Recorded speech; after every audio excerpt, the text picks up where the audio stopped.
हर 90s के kid का ये सपना रहा है कि काश कोई ऐसा डिवाइस हो जिसके थ्रू आप अपने मन चाहे गेम्स जो आप अपने पीसी या कंसोल पे खेलते हो उसको आप इजीली कहीं पे भी एक्सेस कर पाओ। अगर आप बाहर कहीं ट्रैवल करने जा रहे हो तो एक ऐसा डिवाइस हो जिसके ऊपर आप सेम एक्सपीरियंस जो आपको एक गेमिंग पीसी या एक कंसोल के थ्रू मिलता है खेलने का, वो आपको सेम एक्सपीरियंस उसके ऊपर मिल पाए। तो यार हैंडहेल्ड गेमिंग के ऊपर आज तक बहुत ज्यादा प्रोडक्ट्स आए हैं और काफी हद तक वो सक्सेसफुल भी रहे हैं। जैसे सोनी का पीएसपी हो गया, पीएस वीटा हो गया, निंटेंडो स्विच हो गया। लेकिन इन कंसोल्स के अंदर एक इश्यू हमेशा रहा है कि ये पोर्टेबल तो है, नो डाउट पोर्टेबिलिटी इन्होंने बिल्कुल नेल करी है, लेकिन जो आपको एक अच्छे गेमिंग पीसी या एक अच्छे फिजिकल कंसोल के ऊपर जो आपको एक्सपीरियंस देखने को मिलता है वो एक्सपीरियंस ये कभी मैच नहीं कर पाएंगे, जो कि ऑब्वियसली ट्रू है क्योंकि जो इनकी कंपटीशन पावर है वो बिल्कुल भी कंपेरेबल नहीं है एक अच्छे गेमिंग पीसी या एक मॉडर्न कंसोल जैसे प्लेस्टेशन 5 या एक्सबॉक्स सीरीज कंसोल्स के कंपैरिजन में। तो यार इस प्रॉब्लम का एक बहुत ही अच्छा सोल्यूशन आज के टाइम में एग्जिस्ट करता है जो आप खुद ट्राई आउट भी कर सकते हो बहुत इजीली, जिसका नाम है क्लाउड गेमिंग। तो यार क्लाउड कंप्यूटिंग का कॉन्सेप्ट तो बहुत लंबे टाइम से चला आ रहा है, इंडस्ट्री के अंदर बहुत ज्यादा टाइम से यूज हो रहा है, लेकिन क्लाउड गेमिंग जैसी चीज आज तक इसलिए फिजिबल नहीं हुई थी क्योंकि क्लाउड कंप्यूटिंग का बेसिक कॉन्सेप्ट ये है कि आपका जो प्रोसेसिंग पावर है गेमिंग के अंदर वो होता है आपका कंसोल या आपका गेमिंग डेस्कटॉप, तो वो आपके घर के अंदर ना होते हुए एक डेटा सेंटर के अंदर पड़ा होगा और आप बेसिकली उसको पे करोगे एक्सेस करने के लिए। अब उसको एक्सेस करने के लिए आपको चाहिए एक बहुत अच्छा इंटरनेट, और अभी जो स्पेसिफिकली इंडिया में जो इंटरनेट का बूम हुआ है जो फाइबर ऑप्टिक्स के साथ ब्रॉडबैंड की स्पीड्स बहुत ज्यादा अच्छी हो गई हैं, और स्पेशली अब जब 5G रोल आउट होगा और 5G के अल्ट्रा कैपेसिटी बैंड्स जो स्पेसिफिकली इन्हीं चीज को टारगेट करते हैं, तो इन सब चीजों से इंटरनेट की क्वालिटी बहुत ज्यादा इंप्रूव हो गई है। तो इंटरनेट का बूम एक बहुत बड़ा फैक्टर है क्लाउड गेमिंग की पॉपुलैरिटी के अंदर।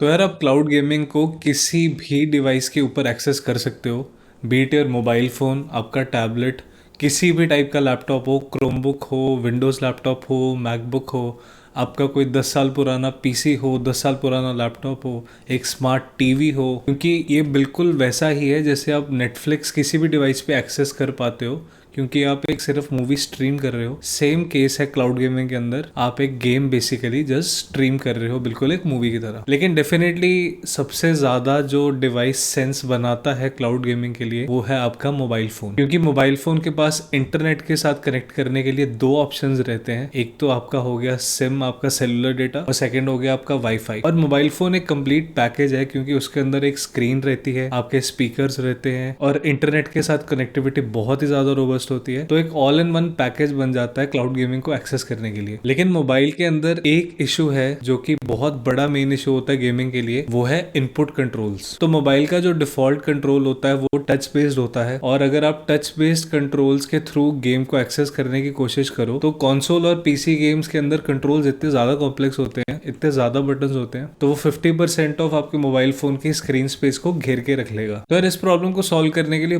बहुत सारे डिवाइसेस आपको मार्केट के अंदर देखने को मिलेंगे, लेकिन मेरे हिसाब से इस प्रॉब्लम को जो सबसे सही सॉल्व करता है मोबाइल फोन के पर्सपेक्टिव से वो है रेजर का किशी यूएसबी कंट्रोलर। तो इस वीडियो के अंदर मैं आपको दूंगा रिव्यू रेजर के किशी कंट्रोलर का, और टेस्ट करेंगे इसको अलग अलग क्लाउड सर्विसेज के साथ। तो आइए पहले देखते हैं इस डिवाइस की छोटी सी अनबॉक्सिंग।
तो यार ये रेजर का कंट्रोलर डायरेक्टली आपके मोबाइल फ़ोन के यूएसबी टाइप सी पोर्ट के अंदर प्लग इन होता है और इससे फ़ायदा ये है कि आपको एक फिजिकल कनेक्शन देता है डायरेक्ट आपके मोबाइल के साथ, जो कि लेटेंसी के लिए बहुत ज़्यादा अच्छा है। क्योंकि अगर आप एक ब्लूटूथ कंट्रोलर कनेक्ट करते हो अपने मोबाइल के साथ, तो ब्लूटूथ के अंदर एक थोड़ी सी एडेड लेटेंसी आती है, जो कि क्लाउड गेमिंग के अंदर बहुत ज़्यादा इंपॉर्टेंट होता है लेटेंसी को कम से कम रखना। रेजर किसी के अंदर आपको एक पास थ्रू चार्जिंग पोर्ट भी देखने को मिलेगी, क्योंकि रेजर किसी डायरेक्टली आपके यूएसबी सी पोर्ट के अंदर प्लग इन हो जाता है। आप डायरेक्ट पावर अपने डिवाइस को दे सकते हो थ्रू रेजर किसी के ही यूएसबी सी पोर्ट के थ्रू, तो एक पास थ्रू चार्जिंग की तरह काम करता है। तो ये भी इसके एक बहुत बड़ी एडवांटेज है एक ट्रेडिशनल अगर आप कंट्रोलर को कनेक्ट करने की कोशिश करो अपने मोबाइल फोन के साथ। क्योंकि उस केस के अंदर क्या होगा, अगर आप वायर से कनेक्ट करते हो ट्रेडिशनल कंट्रोलर को, तो आप सेम टाइम के ऊपर अपना मोबाइल डिवाइस चार्ज नहीं कर पाओगे।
Did I lose you there for a moment?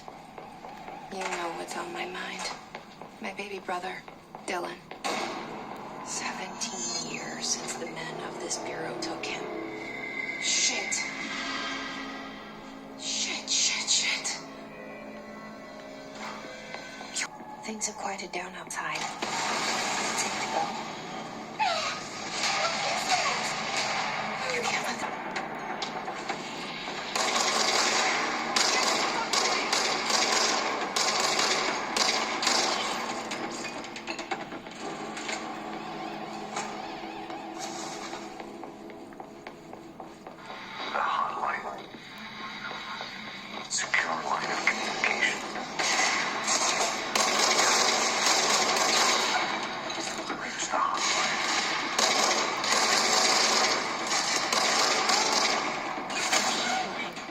Says the dead man.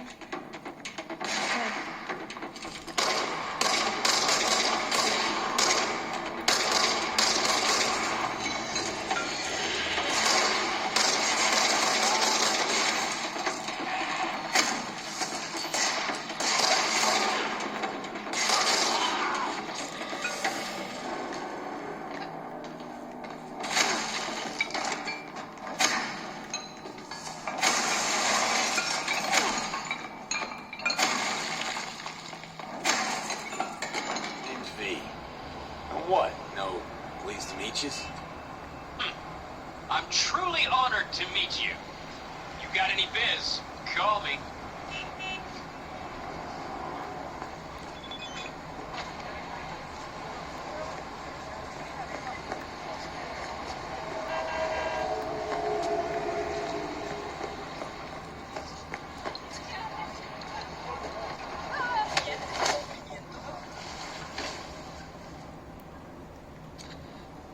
The police are asking any willing volunteers eager to help in the effort to report to their local NCPD station. In exchange, the police are offering the chance of a criminal record reset to those who actively participate. That city, what does it mean to you? How well do you know its history? Who's Richard Nunn? How many stations are in the NCAR system? City district Burrito in town.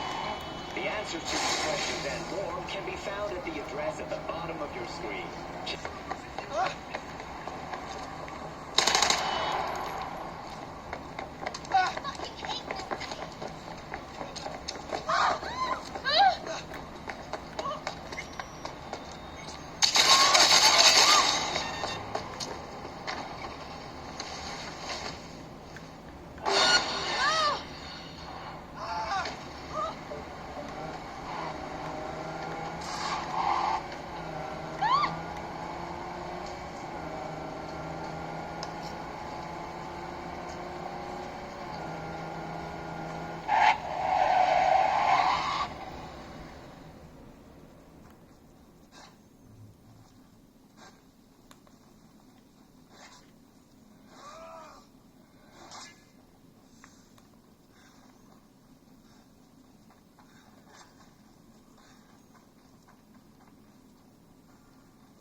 एक बात मैं जरूर कहूंगा कि अगर आप PUBG mobile के player या कॉल ऑफ ड्यूटी मोबाइल के प्लेयर या ऑनलाइन कोई भी आप मोबाइल के ऊपर कॉम्पिटिटिव गेम खेलते हो तो प्लीज उसके लिए ये कंट्रोलर मत लेना। मैंने बहुत सारे रिव्यूज देखे ऑनलाइन इसके नेगेटिव, सिर्फ इसी बात पे कि उन गेम्स के अंदर ये नहीं चलता। ये उन गेम्स के अंदर नहीं चलेगा और इसका ऑब्वियस रीजन है क्योंकि अगर आपको इतना अच्छा इनपुट डिवाइस मिल जाएगा तो आपके पास एक कॉम्पिटिटिव एज हो जाएगा कंपेयर टू अदर प्लेयर्स जो कि टच स्क्रीन के ऊपर खेल रहे हैं, मोबाइल फोन के ऊपर।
अब बात करते हैं रेजर किशी की बिल्ड क्वालिटी के बारे में। तो बिल्ड क्वालिटी मेरे को काफ़ी ज़्यादा सही लगी। हाँ, डेफिनेटली जो आपके स्टैंड अलोन कंट्रोलर्स आते हैं एक्सबॉक्स और प्ले स्टेशन वाले, उसके जितनी अच्छी नहीं है, लेकिन इसकी बिल्ड क्वालिटी बहुत ही ज़्यादा अच्छी लगी मेरे को। बैक के ऊपर कोई भी टेक्सचर्ड ग्रिप या ऐसा आपको कोई भी मटेरियल देखने को नहीं मिलेगा जो आपकी ग्रिप इंक्रीज करने की हेल्प करे। बात करते हैं इसके बटन्स के बारे में।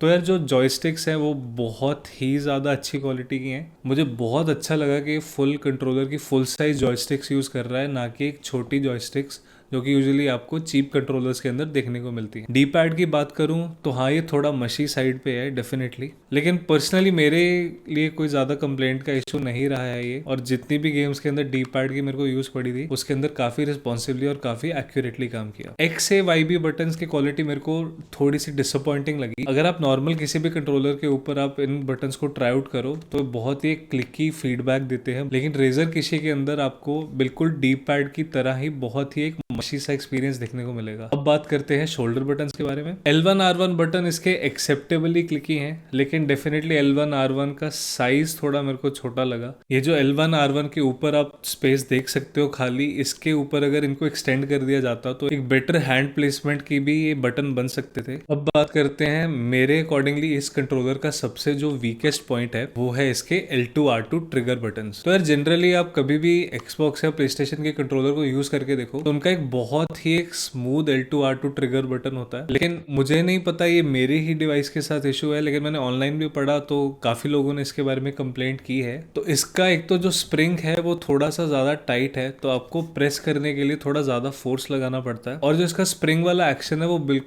मेरे को स्मूथ नहीं लगा। इसको मैं बेटर एक्सप्लेन कर पाऊंगा आपको साउंड के थ्रू। तो ये है मेरे पास PlayStation 5 का कंट्रोलर। अगर इसका मैं ट्रिगर बटन आपको प्रेस करके दिखाऊं तो इसका काफ़ी स्मूथ और आपको कोई भी ऐसे कोर्स सी आवाज़ सुनने को नहीं मिलेगी। तो ये रहा PlayStation 5 के कंट्रोलर की आवाज़। तो मैं सुनाता हूँ आपको रेजर के ट्रिगर की आवाज़। तो जैसा कि आप सुन सकते हो एक थोड़ी कोर्स सी आवाज आती है, और ये ट्रिगर फंक्शन के एक्सपीरियंस को थोड़ा खराब कर देता है, इसको यूज करने में उतना मजा नहीं आता। तो डेफिनेटली मैं कहूंगा जो XAYB बटन्स की क्लिकीनेस और L2 R2 को इम्प्रूव कर सकता है रेजर नेक्स्ट कंट्रोलर के अंदर। पर मेरी तरफ से तो डेफिनेटली थम्स अप है इस डिवाइस को। मेरा क्लाउड गेमिंग के एक्सपीरियंस को एक बहुत ही अच्छे एक्सपीरियंस बनाने के अंदर बहुत बड़ा हाथ रहा है इस डिवाइस का, क्योंकि इस डिवाइस को मैं इजीली कहीं पर भी यूज कर सकता हूँ। डेफिनेटली मैं एक बात कहूंगा कि वो परफेक्ट डिवाइस नहीं है, be all and all solution नहीं है, और यही ब्यूटी भी है क्लाउड गेमिंग की। अगर आपके पास कोई स्पेयर कंट्रोलर पड़ा है तो आपको ये डिवाइस खरीदने की बिल्कुल जरूरत नहीं है। आप डायरेक्टली उसको अपने फोन के साथ कनेक्ट कर सकते हो और उसके साथ भी इजीली खेल सकते हो। लेकिन हाँ, ये एक थोड़ा और उसको बेटर हैंड हेल्ड एक्सपीरियंस जरूर देता है, और बिल्कुल एक निंटेंडो स्विच की तरह ही बना देता है आपके मोबाइल फोन को। तो होपफुली आप लोगों को वीडियो पसंद आई होगी। अगर पसंद आई हो तो जरूर लाइक और शेयर करना, और हाँ, चैनल को सब्सक्राइब करना बिल्कुल भी मत भूलना। मैं ऐसी इंटरेस्टिंग वीडियोस आगे भी आप लोगों के लिए लेके आता रहूंगा। तो चलिए मिलते हैं नेक्स्ट वीडियो के अंदर, तब तक के लिए टेक केयर, बाय बाय।